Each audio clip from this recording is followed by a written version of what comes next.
ಮಣ್ಣಿನ ಆಟಿಕೆಗಳ startup company ಧಾರವಾಡದ ತಿಗರಿ ಟಾಯ್ಸ್ಗೆ ಅಂತಾರಾಷ್ಟ್ರೀಯ ಬೇಡುಕು ಮುಗದ್ ಗ್ರಾಮದ ದ್ರಾಕ್ಷಾಯಿಣಿ ಕುಂಬಾರ್ ವೃತ್ತಿಯಿಂದ ಶಾಲಾ ಶಿಕ್ಷಕಿ, ಆದರೆ ಪ್ರವೃತ್ತಿಯಿಂದ ಪರಿಸರ ಸ್ನೇಹಿ ಮಣ್ಣಿನ ಆಟಿಕೆಗಳನ್ನು ರೂಪಿಸುವ ಸ್ಟಾರ್ಟ್ಅಪ್ ಕಂಪನಿ ತಿಗರಿ ಟಾಯ್ಸ್ ಸಂಸ್ಥಾಪಕಿ.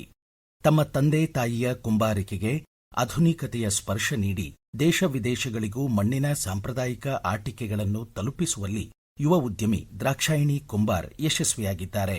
ಪ್ರದೇಶ ಸಮಾಚಾರಕ್ಕಾಗಿ ಅವರು ತಮ್ಮ ಅನುಭವ ಹಂಚಿಕೊಂಡಿದ್ದಾರೆ.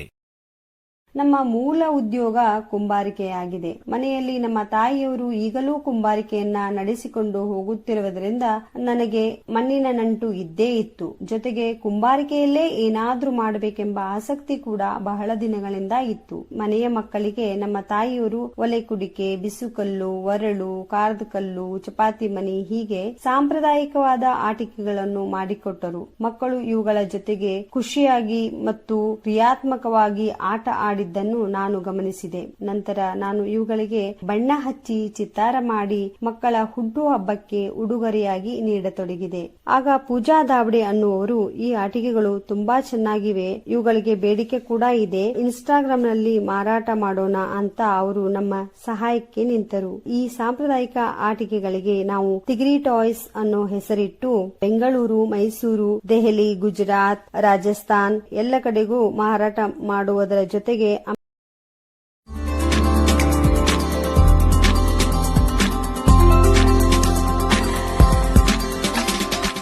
ಸದ್ಯ ನಮ್ಮ ಮಕ್ಕಳ ಕೈಯಲ್ಲಿರುವ ಬಹುತೇಕ ಆಟಿಕೆಗಳು ಚೀನಾ ಮೇಡ್.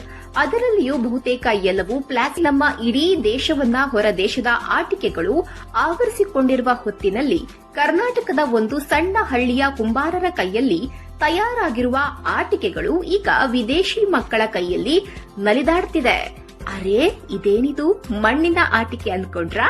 ಈ ಸ್ಟೋರಿ ನೋಡಿ.